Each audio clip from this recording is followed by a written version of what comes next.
we'll move on to estrogen, that other important hormone. So estrogen is made by the follicle, and it's actually made by this group of cells called the granulosa cells that we're going to talk about in detail.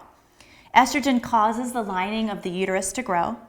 It feeds back to the hypothalamus and pituitary to regulate GnRH, FSH. So for both of those, it's an inverse relationship. As estrogen levels increase, GnRH and FSH decrease. And LH secretion. As estrogen levels are high and sustained, it causes the LH surge to occur. Otherwise, LH would be suppressed. As estrogen levels grow, menstrual bleeding will stop. And we see this in terms of menstrual cycle. So somebody might have menstrual bleeding, let's say for the first 5 days of their menstrual cycle. As the follicle starts to grow and form, the estrogen level increases, the menstrual bleeding will stop. Here's what estrogen would look like on a graph. So there's gradually increasing estradiol levels that are consistent here with the growing follicle until the estrogen peaks. The estrogen peak then causes the LH surge to occur. There is a tiny dip, and this tiny dip in estrogen right after the surge is noticeable on blood work. So it's important to know about the presence of this, because if you test somebody's blood, let's say the day after an ovulation predictor kit was positive, you might notice a low estrogen, which might seem weird at first, but really that means that they fell right at this exact part of their menstrual cycle.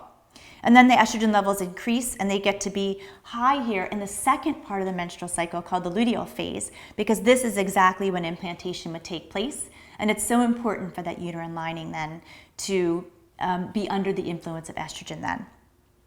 As you can see, and what we'll talk about with the rest of the menstrual cycle, is that as the estrogen level increases, the uterine lining grows, or what's called proliferates. Let's talk about ovarian follicles, because it is important to take a look at what are we seeing when we go into the room with patients in the morning. So you might go into the room with a physician or the clinician, the mid-level, who's doing an ultrasound, and you go into the room and you see an ovary and all these, as you can see here, these black dots, these black circles. What are those black circles? And so we may tell the patient that they're follicles. We may explain that the amount of eggs that the person has. Well, they are a follicle, and as I discussed before, eggs are microscopic. So if we're trying to measure somebody's growth, their eggs, we're unable to do it unless we have a microscope. But what we can measure is that fluid-filled cyst called the follicle that's represented by this black circle that holds or houses an egg or oocyte. The follicles are found in the cortex, which is the outer part of the ovary. And I'm going to show you a depiction of what one of these follicles looks like. So if we're looking at a picture, what you can see here is this little white circle is then the egg. That pink circle within it is the nucleus of the egg. The egg is surrounded by these pink cells called granulosa cells. The black that you would see in the ultrasound picture then is the growth of this, what's called antral fluid. As a follicle, as an oocyte or egg matures, so does the antral fluid. As the antral fluid grows, it makes these black dots bigger. And what we measure in the morning when we're measuring somebody's ultrasound and their follicles is the diameter of these black dots. So as the diameter grows, as this antral fluid then increases, we can assume that that means that the oocyte is maturing. That is our way of measuring oocyte maturity without having to use a microscope. Let's take a look and discuss these follicles in detail, because it's going to be really important for us to know what they do, because that's how hormones are produced. So each follicle consists of an oocyte. Again, this is a bigger picture of the previous slide. An oocyte here is this white circle with a pink nucleus inside, surrounded by layers of granulosa cells, which are these pink cells, and theca cells, which are these gray cells that are here, these columnar or rectangular cells. A dominant follicle acquires the highest concentration of FSH receptors. And we'll talk about this a little bit more when we go into the menstrual cycle. But what happens is between days 3 through 5 of a 28-day menstrual cycle is a follicle that acquires the most FSH receptors will be the one that continues to grow. The other little follicles that started out that month, like you saw in the previous ultrasound picture, all those black circles, will then just be reabsorbed imperceptibly by the body. So they are not to be used again, but they can't be used during that cycle. If we take a look at how a follicle produces estrogen, we really have to look at these cells a little bit more in detail. So let's say that we took a measuring magnifying glass and we looked at the granulosa and the theca cells up close.